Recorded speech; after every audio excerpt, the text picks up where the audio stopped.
दो कि मौत जिससे तुम भागते हो वो तो तुम्हारे सामने आकर रहेगी, फिर तुम पोशीदा और जाहिर के जानने वाले मालिक की तरफ लौटाए जाओगे, फिर जो कुछ तुम करते रहे हो वो सब तुम्हें बताएगा। शुरू अल्लाह का नाम लेकर जो बड़ा मेहरबान निहायत रहम वाला है। जो चीज आसमानों में है और जो चीज जमीन में है सब अल्लाह की तस्बीह करती है। जो बादशाह हकीकी है, पाक है, जबरदस्त है, हिकमत वाला है।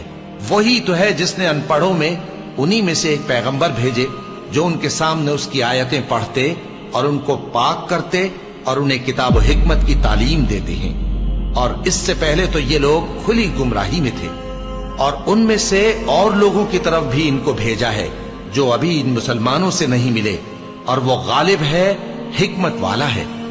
ये अल्लाह का फजल है, जिसे चाहता है अता फरमाता है, और अल्लाह बड़े फजल का मालिक है। जिन लोगों को तौरात का हामिल बनाया गया फिर उन्होंने उसके हामिल होने का हक अदा न किया, उनकी मिसाल गधे की सी है जिस पर बड़ी बड़ी किताबें लदी हों। जो लोग अल्लाह की आयतों की तकजीब करते हैं उनकी मिसाल बुरी है, और अल्लाह जालिम लोगों को हिदायत नहीं देता। कह दो कि ऐ यहूद, अगर तुमको ये दावा हो कि तुम ही अल्लाह के दोस्त हो और दूसरे लोग नहीं, तो अगर तुम सच्चे हो तो जरा मौत की आरजू तो करो।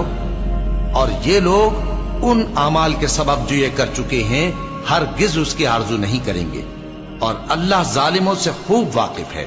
कह दो कि मौत जिससे तुम भागते हो वो तो तुम्हारे सामने आकर रहेगी, फिर तुम पोशीदा और जाहिर के जानने वाले मालिक की तरफ लौटाए जाओगे, फिर जो कुछ तुम करते रहे हो वो सब तुम्हें बताएगा। मोमिनो, जब जुमे के दिन नमाज के लिए अजान दी जाए तो अल्लाह के जिक्र की तरफ लपको और खरीदो फरोख्त तर्क कर दो, अगर समझो तो ये तुम्हारे हक में बेहतर है। फिर जब नमाज हो चुके तो जमीन में फैल जाओ और अल्लाह का फजल तलाश करो, और अल्लाह को बहुत बहुत याद करते रहो ताकि कामयाब हो जाओ। और जब उन लोगों ने सौदा बिकता या तमाशा होता देखा तो उधर भाग लिए।